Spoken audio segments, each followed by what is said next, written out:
Hello, in this video we show you the location of the fuses for the interior rearview mirror on the BMW E60.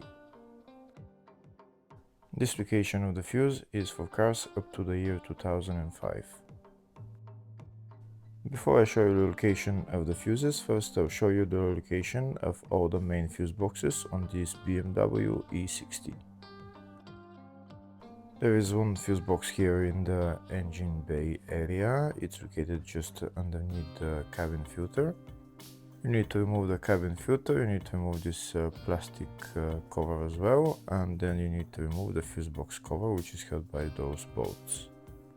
This is the engine bay 1 fuse box. Next I'll show you the location of the fuse box in the fascia. This is the fascia fuse box, just in the glove box. You need to pull down the glove box. There's those two knobs that you need to turn, and that's the glove box fuse box right there.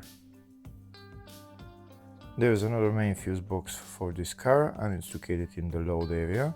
You need to remove this panel, and that's the fuse box right there. That's the load area fuse box.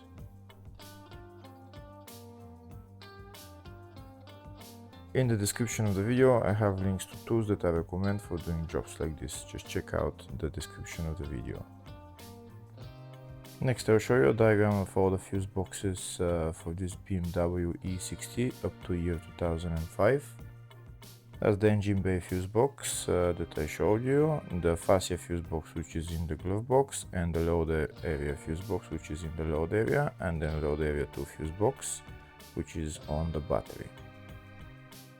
Next to show you the location of the fuses for the interior rearview mirror on this BMW E60. The fuses are located in the load area 1 fuse box, and the fuses are F51 and F63. Hopefully the video was helpful. Please like and comment on the video and subscribe to the channel. Thank you.